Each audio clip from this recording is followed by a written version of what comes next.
วันนี้ศาลนัดสอบคำให้การจำเลยและตรวจพยานหลักฐาน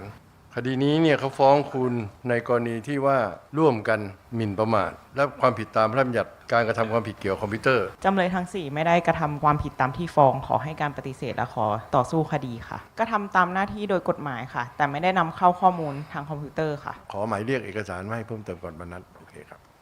ผมเสียหายครับจากจำเลยนะครับทั้ง4ครับก็คือจากคุณอุทัย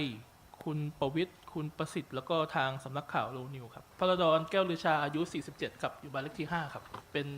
โจทย์ครับเป็นตัวโจทย์นะครับผมเป็นกรรมการผู้จัดการครับคือร้านส้มตำครับมีคนโพสต์ Facebook โพสต์ทำให้ผมเสียหายต่อสาธารณะเนาะมันส่งผลต่อธุรกิจเพราะว่าไม่ใช่แค่ใน Facebook นะครับสำนักข่าวชื่อว่าโลนิวเนาะก็เล่นเรื่องนี้ต่อไปพาดข่าวว่าแฉนักธุรกิจคนดังแท้จริงแล้วก่อการร้ายเดินทางไปเอบิลิโกลิ่วหนีไม่เข้าพบตำรวจครับซึ่งมันไม่เป็นความจริงเลยคุณอุทัยบ้านสวนพนมรุ้งเนี่ยพยานเกี่ยวข้องอย่างไรมาก่อนหรือไม่ครับเขาเป็นแฟนเก่าผมเองครับจำเลยที่3เนี่ยคือดาบสิทธิ์พยานรู้จักมาก่อนไหมครับรู้จักว่าเขาเป็นแฟนใหม่ของคุณอุทัยนะครับไม่รู้จักเป็นการส่วนตัวมาก่อนจำเลยทั้ง4คนทั้งหมดเนี่ยพยานมีสาเหตุโกรธเคืองมาก่อนไหมครับไม่มีเรื่องโกรธเคืองอะไรเขาครับจบคำถามครับท่านซึ่งภาพดังกล่าวเนี่ยก็ไม่ได้มีการระบุแหล่งที่มาตัวเอกสารก็ไม่ได้มีการระบุ URL ของที่แคปมาใช่ไหมครับครับจ.6 ค่ะถ้าอ่านเฉพาะข้อความเนี่ยค่ะมันมีส่วนไหนที่ทำให้รู้สึกว่าหมิ่นประมาทไหมคะก็คือตัวพยานก็ไม่ทราบเนาะว่าเหตุผลที่แท้จริงของการปฏิเสธวีซ่าคืออะไรโอเคค่ะมันไม่ได้มีแค่ชื่อพยานถูกต้องไหมคะแสดงว่าโพสต์เนี้ยก็มีสิทธิ์ที่จะเป็นคนอื่น2คนนี้ก็ได้ถูกต้องไหมคะได้ครับทั้งในFacebook แล้วก็ทั้งในเว็บไซต์ของโลนิวเนี่ยก็คือไม่มีการระบุ URL ถูกไหมคะว่าแคปมาจากแหล่งไหนที่แคปมาไม่ได้มีระบุถูกไหมคะไม่มีครับภาพนี้แต่พยานได้รับเอกสารนี้เมื่อไหร่ยังไงครับตอนปฏิเสธไม่ให้วีซ่าไม่ให้วีซ่าก็คือพยานได้รับเอกสารตัวนี้มาด้วยครับผมซึ่งข้อความปฏิเสธที่ว่าตามเอกสารจ13แผ่นที่3เนี่ยมีข้อความสอดคล้องกับจ6ที่จำเลยที่1โพสต์ถูกต้องใช่ไหมครับถูกต้องครับพยานยืนยันนะถึงอย่างไรพยานก็ยืนยันว่าเป็นโพสต์ของจำเลยที่1ใช่ครับโอเคครับจบคำถามของท่านครับนายยุติธรรมไม่มีจริงนะอาชีพอะไรครับเป็นเลขาที่จะช่วยดูการจัดการหรือการนัดหมายต่างๆให้กับคุณพลาดอนหรือโจทย์นะคะใช่เอกสารนี้หรือเปล่าที่เป็นหนังสือโต้กลับมาจากกงสุลของอิเบริโกใช่ค่ะได้จดหมายมาว่ามีการปฏิเสธวีซ่าตามนี้ใช่ไหมครับที่เบิกว่ามีการค้ามนุษย์แล้วก็อาชญากรรมสงครามถูกต้องไหมครับใช่ค่ะตั้งแต่ที่มีการโพสต์ข้อความของจำเลยที่1เนี่ยเกิดเหตุยังไงที่กระทบกับบริษัทบ้างครับอย่างแรกเลยก็คือเราไม่สามารถเซ็นสัญญาได้ตามที่คาดการไว้อันที่2ค่าเสียโอกาสก็คือเราอาจจะไม่ได้เป็นผู้ร่วมทุนอันที่3ก็คือพวกเราจะต้องกู้ยืมเงินเพิ่มมากขึ้นนะครับก็คือพยานรู้จักสำนักงานข่าวโลนิวส์อยู่แล้วใช่ไหมครับใช่ค่ะก็ชอบที่ข่าวเขาเป็นความจริงแล้วก็ชอบอ่านคอมเมนต์ค่ะคุณหมายว่าคนนี้คือใครเขาคือเจ้าของร้านส้มตำนายทุนค่ะก่อนหน้านี้ชอบส้มตำนายทุนมากถึงขั้นมีเมมเบอร์เลยไปกินบ่อยมากแล้วพออ่านข่าวแล้วพอเจอว่าคนนี้เป็นเจ้าของส้มตำนายทุนก็เลิกไปกินค่ะบริษัทส้มตำนายทุนตั้งแต่ที่มีการจะลงทุนกับต่างประเทศก็มีการเร่งผลิตสินค้านี้อย่างหลายเท่าเลยเราจะได้ไปวางขายสินค้าโดยไม่มีค่าถูกเก็บเปอร์เซ็นต์สัญญาร่วมลงทุนเนี้ยก็เลยทำให้เรามีแรงจูงใจว่าเราจะต้องผลิตเพิ่มเยอะแล้วก็สัญญาไม่ได้เซ็นค่ะสรุปเขาปฏิเสธมาเขาจะไม่ทำการค้ากับเราครับแล้วมีเหตุอะไรทำให้ไม่สามารถเซ็นสัญญานี้ครับผมถูกปฏิเสธวีซ่าเพราะว่าเป็นเงื่อนไขที่ต้องถือวีซ่าได้ก่อนถึงจะเข้าไปประกอบการได้แต่ว่าภายหลังเนี่ยคิดว่าน่าจะเป็นเพราะว่าคาร์มาชตันไม่ต้องการให้คุณพาราดอนเนี่ยเข้าไปเป็น The Face คือคิดว่าเป็นผู้ที่เสื่อมเสียชื่อเสียงประกอบการค้ามนุษย์อะไรแบบนี้ค่ะกู้เงินเพิ่มมา171ล้านอิงจากแค่สิ่งที่เราเห็นตอนนี้แต่จริงๆค่าเสียหายก็เกิดขึ้นต่อเนื่องทุกวันค่ะพยานคิดว่าจากการที่ยอดขายตกพวกนี้เป็นผลจากการที่ภาพลักษณ์ของโจทย์ถูกเสื่อมเสียหรือเปล่าครับเป็นค่ะเพราะว่าไปงานที่ไหนก็มีแต่คนถามเรื่องนี้ทุกคนไม่อยากร่วมงานกับเราถามแค่นี้ครับขอบคุณครับเป็นพนักงานสอบสวนครับมีหน้าที่สอบสวนคดีอาญา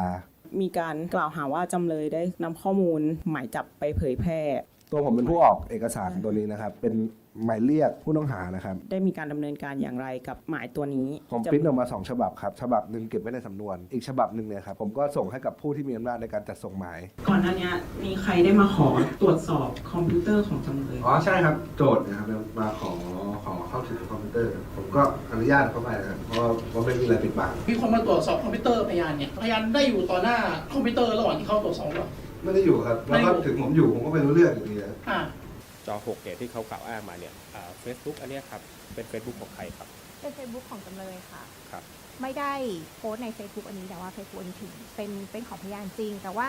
พยานก็จะล็อกอิน Facebook ค้างไว้ในเครื่องที่ทำงาน ทำการยังไงต่อครับพอพยานเห็นโพสต์แล้วพยานได้ลบไหมช่วยอธิบาย พยานก็เลยล็อกเอาท์ค่ะ ไป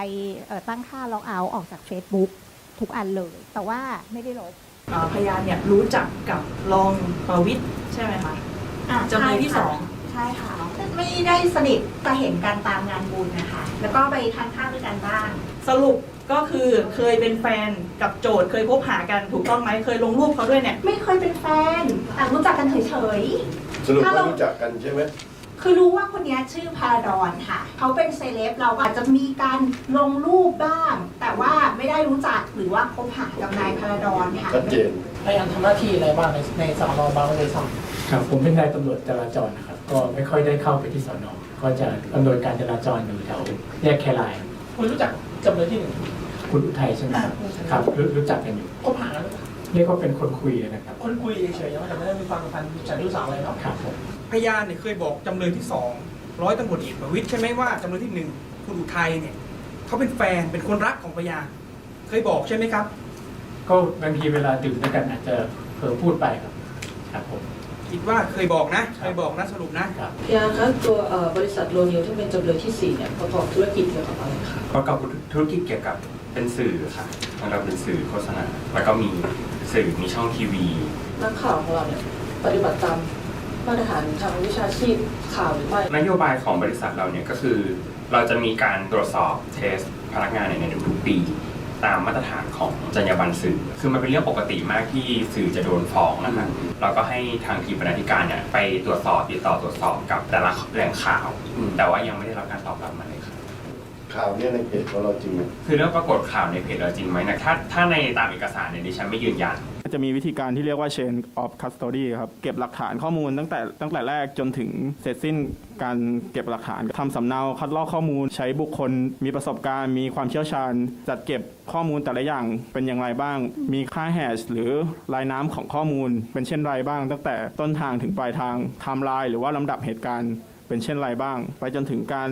ทำลายหลักฐานข้อมูลหลังจากการตรวจสอบเสร็จ เพื่อไม่ให้มีการทำซ้ำหรือแก้ไขหลักฐานที่เราใช้ในคดีนี้ครับ ถ้าสมมติว่ามีการสั่งพิมพ์ออกมาแล้ว